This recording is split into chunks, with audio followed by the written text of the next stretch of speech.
does is he steals more than he needs because he doesn't want anybody to have anything. It's all about control for him, right? How are the things of Esau searched out, right? One of the things that Esau hated was the proliferation of the internet, right? Because now people have the power to search, to do their own research, right? They're not just told from the interpretation of school books, which were done through research by white men, right? So you're getting books written by white men, taught to you by white men, right? What do you think? What do you think they'll put in those books? Anything that benefits other people? No. They're going to write in those books everything that benefits them, right? World history through their eyes, right? That's what we've been fed in the school system, and they do that here also too in the land of Moab, right? Their world perspective spoken through their entertainment, right? You think about many of the shows and the movies and the music, right? A lot of that stuff that comes out of America is pushed all over the world, and many of these other countries, they eat it up, right? Like trying to talk to some of my Moabite friends about the wickedness of Esau. They know it's true, right? But they're still captivated by the imagery of what they see in the movies and what they hear in music. Like many of these Moabites, they love the show Friends, and they love the movie Titanic, right? And so they have this infatuation of what Esau, how Esau lives, right? And that trickles down and over into their real life. Even so much so that they will excuse, in many cases, Esau's bad attitude towards them. I've seen in plenty instances where Esau is straight up with an attitude towards them or talking slick under their breath around Moab, whether it be their language or in English. And Moabites, they understand it, but they just let it go, right? They let it slide off because it's a so-called white man, right? But in these last days, when nobody has nothing left, right, there's not going to be a place for anybody to hide their feelings about Esau, right? Everybody's going to have to come clean, right? There's not going to be no more faking the funk, so to speak, right? Good. Reading on. All the men of thy confederacy have brought thee even to the border, right? So all these countries that you think you're in league with, all these people that you think you're making backdoor deals with, right? They're going to bring you down to the border, to your last end, right? They're going to be your destruction, right? You talk about the so-called Moabites. You talk about Gog and Magog, right? Which is the Turks. You talk about the Russians, right? You talk about many of the European nations, right? All those European nations you think you're in league with. The UK, Switzerland, a lot of the Nordic countries. All these men that are in that confederacy, they're going to bring thee down to the border. What is the border? The border is your last vestiges, your last hope, your last bit of power. They're going to bring you to the border. They're going to make you so low, right? Because of all the destruction, and the economy is going to get so bad that everything's going to be thrown out the window at that point. There's not going to be no more playing nice and smiling in your face, right? I'm not gonna pretend to play nice with you anymore, because there's no benefit coming from you, and that's what's slowly happening in America. There's no benefit to the rest of the world coming out of America anymore. So people are starting to get tired of playing games and acting nice with America, right? This is why when Donald Trump flies all over the earth and he's talking his shit, it's not like it used to be back in the 90s. You know, you can see the fear and trembling in the eyes of many of these other world leaders, but it's not like that anymore. You know, many of these other nations, their leaders, they stand tall with their chest puffed out when they see Donald Trump. Nobody's playing games with America anymore, and the so-called white man overall. Good.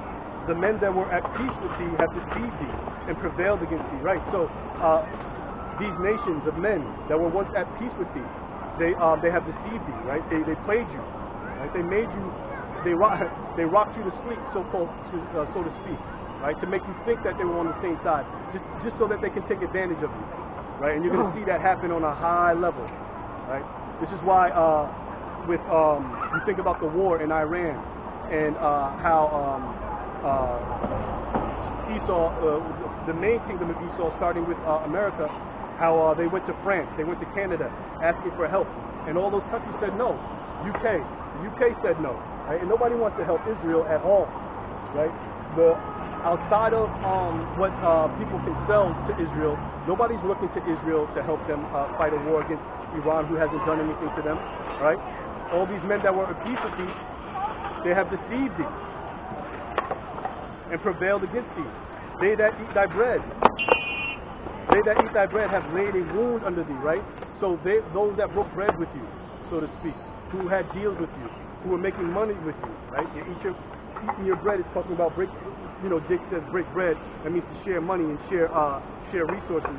Those of them who have shared resources with you, what did he say? Reading on, Salakia.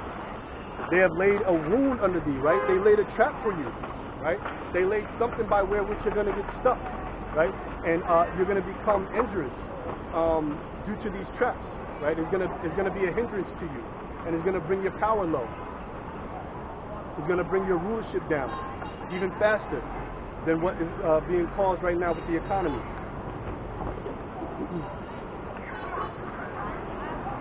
Good. Reading on. There is no understanding in him, right? And so in these last days, when all hell breaks loose, everything that so-called Esau believes in, all his philosophies that he has proliferated throughout the earth, and the vain philosophies of these other nations, right? Pushing Buddhism and Taoism and atheism, all these other secular beliefs, they're going to come to naught in these last days, right? And there will be no, and because of that, Esau, you're not going to be able to go to Esau for understanding, because there's going to be no understanding in him. And many of these other nations, they're going to see it plain as day, right? That, whoa, wait a minute, we were following this, and right now they had control of the world. Everything's going to hell in a handbag, and we come to them to fix shit, and all the answers that they give us, it comes to naught. It doesn't help us in any way.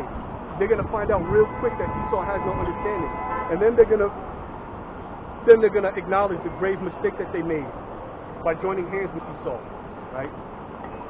Good. So reading on, let's see here. Keep going. I could keep going. Good. Let's go to 1, 2, 3, 4, 5, 6. Let's go to Revelation 6 and 4. Revelation 6 and 4.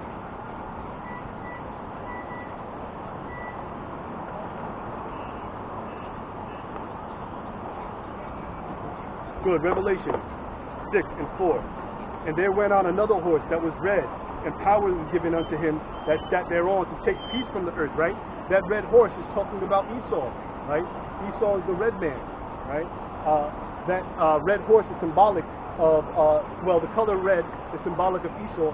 Horse is symbolic of power, right? And in these last days, what the Most High did, reading again, and power was given to him that sat thereon to take peace from the earth, right? What has Esau done? What has the so-called white man done since he's been in power? He's taken peace out of the earth, right? You got pollution everywhere, right? Nothing works right? Everything that you buy deteriorates within a few. It doesn't nothing lasts long, right? You talk about relationships, modern relationships, the modern way of dating. It doesn't work, and those are a main part of the reason is because relationships, the modern relationships, are founded on the philosophies of Esau, right? What Esau is basically doing with modern relationships is he's concocted these ideas about how relationships, how he thinks they should work, and he's just throwing shit at the wall to see what sticks, right? And none of it works, right? Like the scriptures say, seek the old ways, or seek the old paths, Salakia, right? And many of these Moabites, they're very depressed, and they don't know where it comes from, right? They have their own social media app called Xiao Heng Shun, and on Xiao Heng Shun, what they do is they push a lot of feminist propaganda, right? Following after the ways of Esau, but that has led to an increase in divorce and a decrease in marriages, right? And they don't know where it's coming from. Right? They know that there's social problems that come with it. They know that the economy is part of it, but they don't understand that the root cause of it all is following after the vain philosophy of Esau. One of those vain philosophies being feminism, right? good. And how else has Esau taken up from the earth, right? And power was given to him that sat thereon to take peace from the earth, right? One of the main ways that Esau takes peace from the earth is through his wars, right? What was the statistic? It was something like America has only been founded for like a little over 200 years, and for 214 of those years that it was founded, it's been at war, right, with the rest of the world. Right now, most recently, we're talking about the war in Iran, right? But if you go back into history, Esau has constantly been at war with the rest of the world since they've come into power. You think about France, Vietnam, America and Vietnam. You think about France in Africa, right? You think about the Germans and many of the white Hispanics down there in South America. You think about the Europeans when they settled in America, right? They went to war with Native Americans, right? With the so-called Gadites and Seminole Indians, right? You think about here in Southeast Asia, how much war they have committed against many of the Southeast Asians. Another way they take away peace is through sexual immorality, right? When you visit many of these poorer countries and you go there for the explicit reason of sexual exploitation, right, or sexual tourism, and you rape their little girls and you turn their little boys into harlots, right? That's Esau for you, right? And that's one of the and another way that he's taken peace from the earth is through drug use, which is witchcraft, right? Out in America right now, any drug you want to do is basically legal, right? When you go into the laws of many of the Western European countries like Germany, UK, Spain, a lot of drugs out there are very proliferable. The drug laws are not. They have, to save face, they have laws on drugs, but the laws on drugs are very slack, so that way people don't fear having to use them. That's one of the ways that Esau has taken peace from earth, right? Those 4 ways, or those 5 ways, right? So through relationships, through drug use, through war, and through what else did I say? Salakia, brothers. What is it? War, relationship, drug use. And it doesn't actually, they just taking peace from the earth. You brothers know what I'm talking about. So with that being said,